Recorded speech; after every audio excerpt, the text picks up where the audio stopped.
अभी बच्चों एक बार फिर से इसी टॉपिक्स के बाकी के बारे में बात करते हैं। अब हमारे पास में टॉपिक्स है कि कॉम्प्लेक्स हमने देखा हुआ है पिछली क्लास में कि कॉम्प्लेक्स कैसा था। कॉम्प्लेक्स को बनाने के लिए तीन प्रकार के स्ट्रक्चर्स हमने ड्रॉ किए। एक प्रकार के स्ट्रक्चर को बेटा हमने बताया कि सिंपल कैटायन और कॉम्प्लेक्स एनायन होता है। दूसरा बताया हमने कि कॉम्प्लेक्स कैटायन और सिंपल एनायन होता है, जबकि तीसरे में बताया कि कॉम्प्लेक्स कैटायन और कॉम्प्लेक्स एनायन ही होता है। यहां पर हम कहें कि जो कॉम्प्लेक्स या कोऑर्डिनेशन कंपाउंड था हमारे पास में,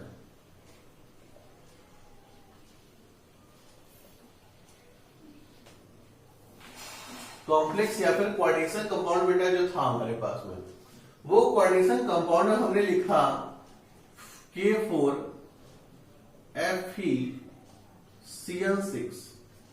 तो यहां पर एक बेसिक स्ट्रक्चर की बात कर रहे हैं कि यहां पर हमने कहा कि यहां पर दो चीजें हैं, एक बेटा ये और दूसरा बेटा ये। इसमें से एक बोलते हैं आयोनाइजेशन स्फीयर और एक को बोलते हैं कोऑर्डिनेशन स्फीयर। तो ये हमारे पास में क्या है, आयोनाइजेशन स्फीयर है और ये हमारे पास में क्या है, कोऑर्डिनेशन स्फीयर है।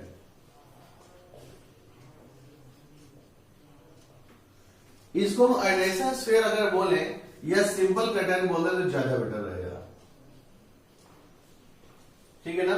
तो किसी भी कॉम्प्लेक्स कंपाउंड में दो प्रकार के स्ट्रक्चर या दो प्रकार की एंटिटीज होती हैं। इसमें से एक प्रकार की एंटिटी जो होती है वो सिंपल कैटायन होती है और दूसरे प्रकार की एंटिटी जो होती है वो बेटा कोऑर्डिनेशन कंपाउंड से कोऑर्डिनेशन स्फीयर होती है, कोऑर्डिनेशन स्फीयर होती है। तो कोऑर्डिनेशन स्फीयर एक ये वाला पार्ट है, अगर यहां पर देखें तो FeCN6 4- ये एक बेटा एंटिटी हो गई और एक बेटा एंटिटी हो गया आपका 4K+ यानी कि K4 वाला। अब यहां पर देखिए, आप यहां पर बेटा इसमें भी अभी आपको तीन चीज दिखाई देंगी। एक तो ये बड़ा ब्रैकेट है, उस बड़े ब्रैकेट के अंदर सेंट्रल मेटल आयन है, उस बड़े ब्रैकेट के अंदर सेंट्रल मेटल आयन है और ये बेटा क्या है, लिगैंड आयन है।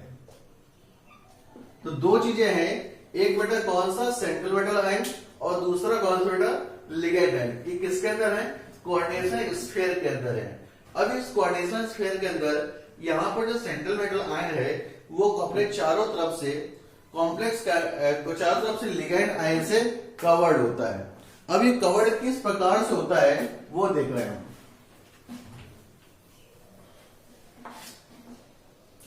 तो है हमारे पास में FeCN6 4-।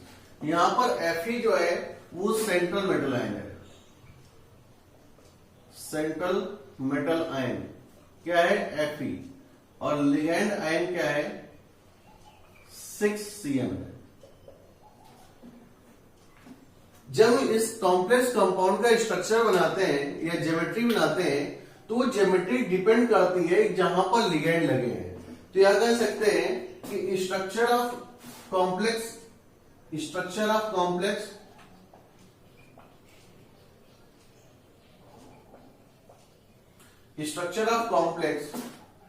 Depend on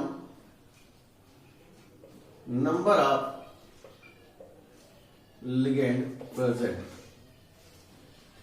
in coordination sphere।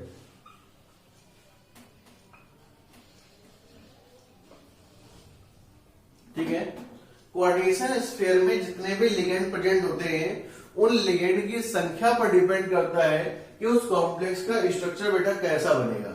अगर यहां पर स्ट्रक्चर बनने की बात आती है तो एक सिंपल सा हम लोग एग्जांपल ले रहे हैं या टॉप बता रहे हैं कि नंबर ऑफ लिगेंड और ये उसकी बेटा ज्योमेट्री और ये उसका उस कॉम्प्लेक्स का हाइब्रिडाइजेशन। ठीक है, तो नंबर ऑफ लिगेंड की संख्या जब 4 होती है, जब 6 होती है, यही सिंपल आते हैं। जब 4 होती है तो एक को बोल सकते हैं टेट्राहेड्रल ज्योमेट्री, जब 4 होती है तो इसको बोल सकते हैं स्क्वायर प्लेनर ज्योमेट्री। जब 6 होती है तो उसको बोल सकते हैं बेटा ऑक्टाहेड्रल ज्योमेट्री। ठीक है ना। और अगर टेट्राहेड्रल होगा तो हाइब्रिडाइजेशन बेटा sp3 होता है, स्क्वायर प्लेनर होगा तो dsp2 होता है, और अगर ऑक्टाहेड्रल होगा तो sp3d2 होता है या फिर d2sp3 होता है। ये भी sp2d भी हो सकता है। तो इस प्रकार से कि अगर लिगेंड की संख्या पर डिपेंड कर रहा था, अगर लिगेंड की संख्या बेटा 4 होती है तो टेट्राहेड्रल ज्योमेट्री आती है और हाइब्रिडाइजेशन वहां पर क्या होगा sp3 होगा। अगर कोऑर्डिनेशन में लिगेंड की संख्या 4 होती है तो ज्योमेट्री बेटा स्क्वायर प्लेनर हो सकता है, और स्क्वायर प्लेनर हो क्या होता ही है, और dsp2 हाइब्रिडाइजेशन या फिर sp2d हाइब्रिडाइजेशन वहां पर हो सकता है।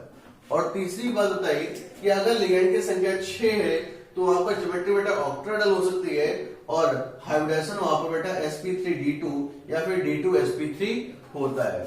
तो इस प्रकार से हमारे पास जितने भी लिगेंड होते हैं उन लिगेंड की संख्या के आधार पर हम ये तय करते हैं कि यहाँ पर कॉम्प्लेक्स में कितने लिगेंड या कितने ज्योमेट्री या कितने कॉम्प्लेक्स बचे हुए हैं।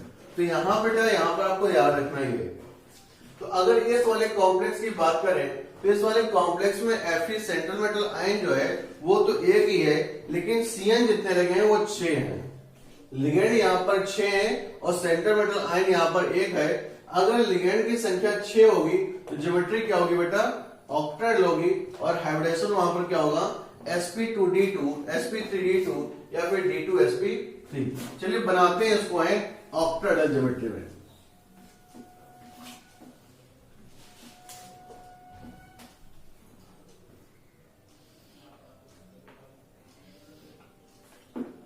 Fe सेंट्रल मेटल आयन है।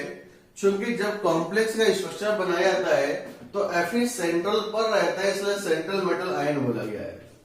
इसके चारों तरफ लिगेंड लगे हैं इस प्रकार से।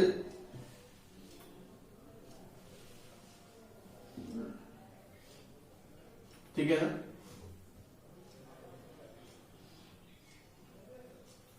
Cn Cn Cn Cn Cn और Cn, और 4 माइनस बेटा जो होगा ये होगा।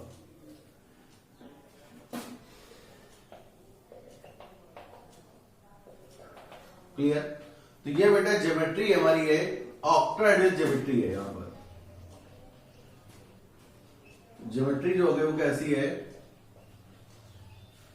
ऑक्टाहेड्रल है। Ligand ion central metal ion से जुड़ता है कोऑर्डिनेशन बॉन्ड के द्वारा।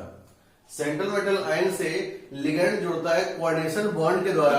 क्योंकि कहा जाता है कि Cn यानी कि जितने भी लिगेंड होते हैं उन लिगेंड के पास में एक या एक से अधिक डोनर एटम होते हैं। जितने भी लिगेंड होते हैं उनके पास में क्या होता है एक या एक से अधिक डोनर एटम होते हैं। तो यहां पर कार्बन जो है वो एक डोनर एटम है, और हर डोनर एटम के पास में क्या होता है लोन पेयर का इलेक्ट्रॉन होता है, और वही लोन पेयर के इलेक्ट्रॉन अपने से हटाता है और सेंट्रल मेटल आयन की तरफ ले जाता है। अपने से हटा करके जब सेंट्रल मेटल आयन की तरफ ले जाता है तो ले जाने के दौरान क्या होता है कि बॉन्ड बन जाता है। कौन सा बॉन्ड बन रहा है यहाँ पर कोऑर्डिनेशन बॉन्ड बन रहा है। अब Cn अपने से लोन पेयर के इलेक्ट्रॉन को दे रहे हैं, इसलिए जितने भी लिगेंड होते हैं सभी लिगेंड को हम लेविस बेस बोलते हैं। और चूंकि मेटल आयन जो होगा सेंट्रल मेटल आयन जो होता है वो क्या करता है इलेक्ट्रॉन को लेता है, इसलिए उसको बोला जाता है लेविस एसिड बोला जाता है। ठीक है ना। और यहां पर कोऑर्डिनेट बॉन्ड बना हुआ है ये बेटा कोऑर्डिनेट बॉन्ड बना हुआ है।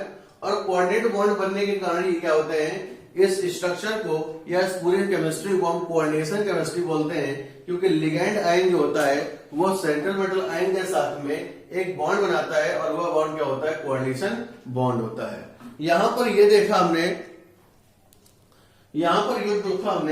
कि कोऑर्डिनेशन बॉन्ड बेटा तैयार हो गया कि कोऑर्डिनेट बॉन्ड ने अपने लिगेंड को यहां से यहां पर दे दिया है।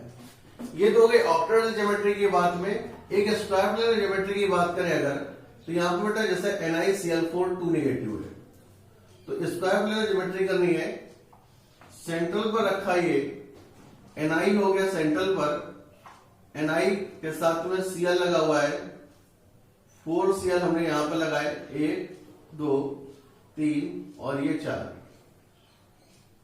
और ये हमारे पास बेटा क्या है 2 है। तो यहां पर भी ज्योमेट्री क्या हुई है, स्क्वायर